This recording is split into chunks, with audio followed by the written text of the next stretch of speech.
Hey, my name is Kyle. Welcome to Monday Morning Coffee.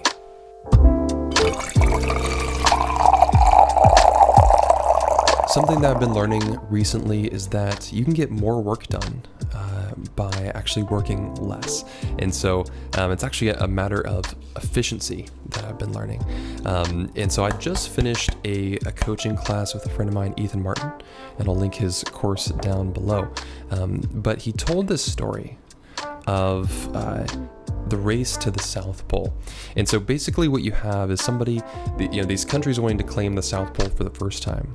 So you have two countries, England and Norway, both trying to get to the South Pole at the same time, but they have very different strategies on how they're going to get there. So you have the English team.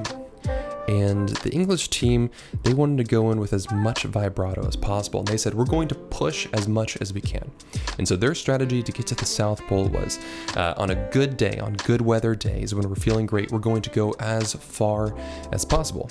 And when the weather gets bad on those bad days, we're going to reel back and save some of our energy. The Norwegian team had a different approach. They said, we're actually going to be very systematic about what we're doing. So we're going to go at a very consistent pace, no matter if it's a good day or a bad day.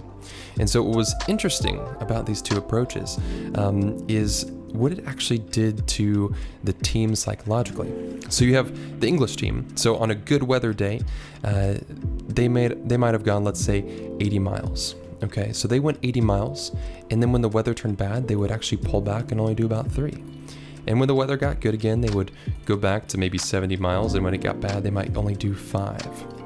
And the Norwegian team, what they did is they said, we're going to go 20 miles every day. We're going to be consistent and go the same mileage every single day. So on a good day, we'll accomplish everything that we need to, and then we'll be able to come back to camp, we can rest and relax. And then on a bad day, we're going to just push through. We're going to do what we have to do and go the 20 miles that we need to. And what ended up happening with these two different approaches, they started at the same time, the English and the Norwegians, and the Norwegian team actually made it to the South Pole faster. And by the time the English team actually made it back to England, most of their crew died.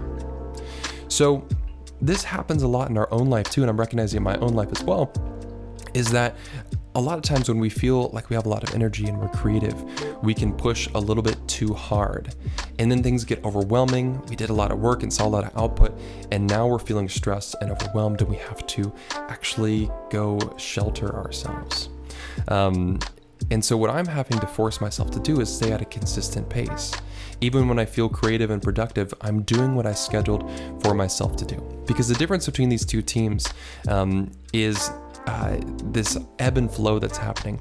The English team, they have this ebb and flow, but what's happening is they are working, overworking, and then they have to shelter themselves from all of the damage from the stormy weather, essentially. Where the Norwegian team, they were working. When they had a lot of energy and good weather, they only did their 20 miles, and then they were able to recover. They were able to rest and relax.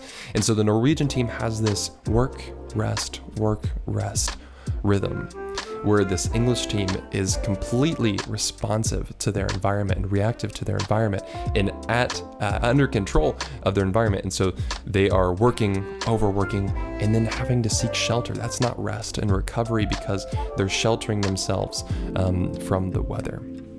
So really, it applies to our own life as well. As are we creating a systematic approach for the work that we're doing? Are we making sure that our good days, we're just sticking with that plan, and then we're able to rest and recover afterwards instead of always overworking ourselves? Because if you work systematically, and I'm finding that the more that you work systematically and follow your schedule and follow the plan that you set in place, you're going to get there faster, and you're going to get there without losing anybody.